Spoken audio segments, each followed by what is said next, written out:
When things get out of control and emotions are whirling, the sense of anxiety and panic can loom large. Stop.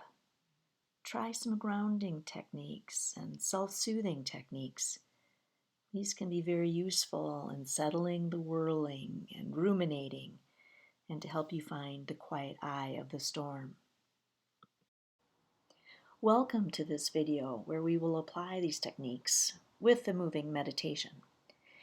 In moving meditation, we keep the eyes open in awareness of a rhythmic movement synchronized to the breathing. Please feel free to move your hand to provide the rhythmic movements today. We will start by introducing Mr. Theodore Robinson. He is a very tame rabbit, and you will be interacting with him. Don't worry, he's even potty trained. As we focus our awareness to our breathing, we take a deep breath in and we gently reach out and stroke Mr. Robinson. As we follow this stroke, we breathe out slowly. We take another deep breath in, and again, starting at the tip of his nose, we start to slowly breathe out, out, out, until the stroke is finished way down at the tip of his tail. This is the pattern. Continue this pattern. Breathe in, stroke the bunny, and breathe out. Now our movement and breathing is synchronized. Awareness of this rhythmic movement can bring control and harmony to our mind-body-soul connection. We use this as a gateway to focus and center the mind. As you pet, feel the soft fur on Mr. Robinson. See how he relaxes into the soft, gentle stroke. He feels safe with you. You are safe with him. Using the senses to focus and calm the emotions is a grounding technique.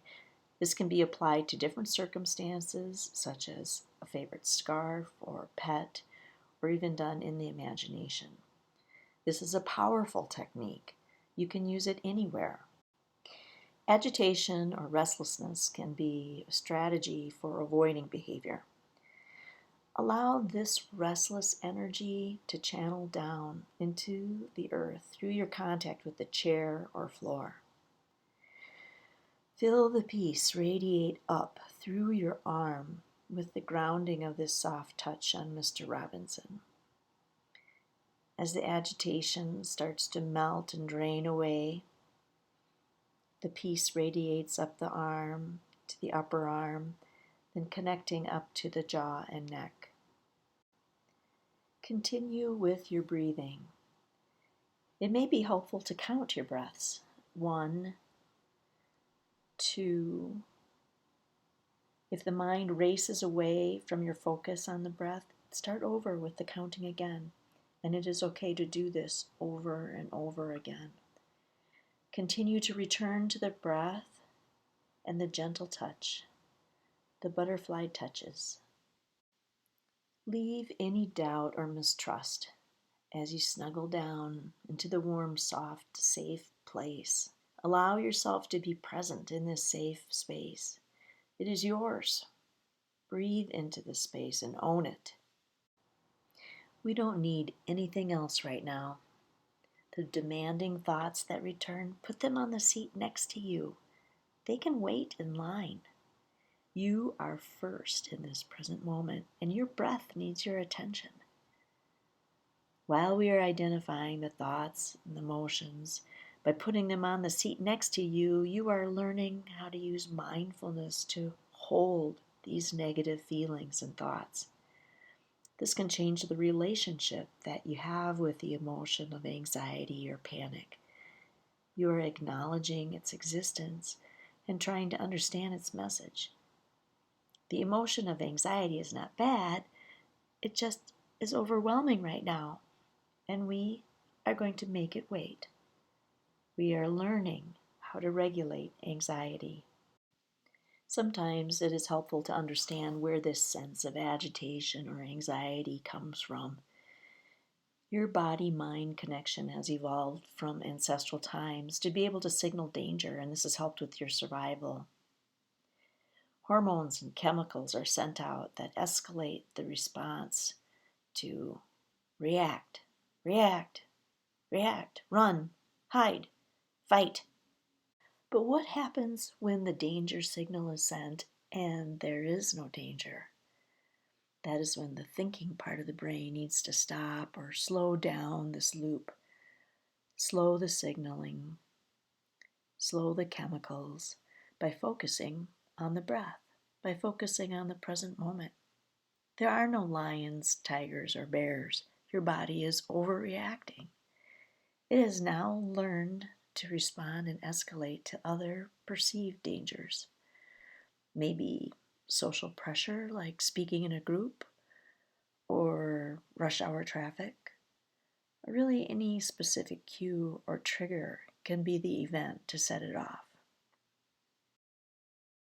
We continue to use the senses of sight and touch to ground ourselves. We continue to breathe in synchrony with our steady movement. This slows down the danger feedback. This shuts down the hormones and chemicals that are signaling danger. This works faster than any pill.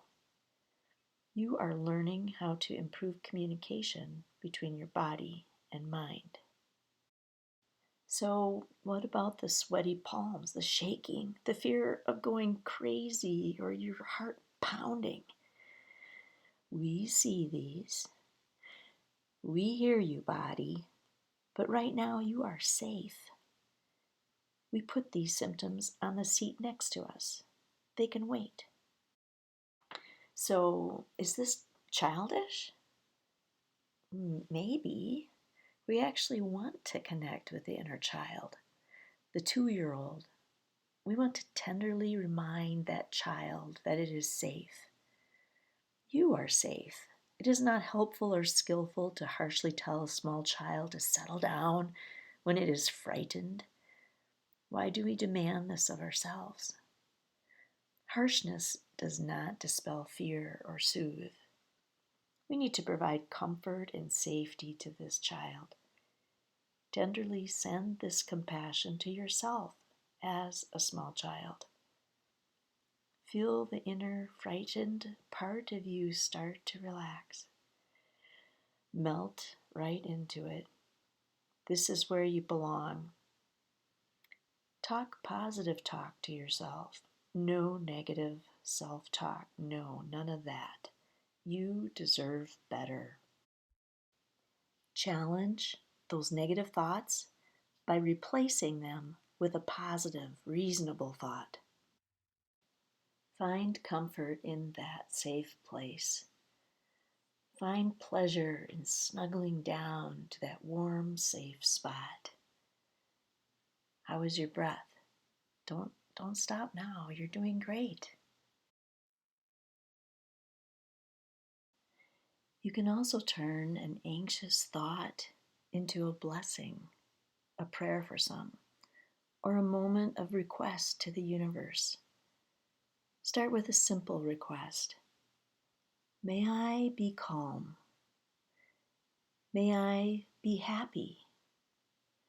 Do not use negative words. State your request in a positive way. May I be calm? May I be happy? Feel it in your heart and let this vibrate in waves outward. Dissolve, relax, think about untying a knot.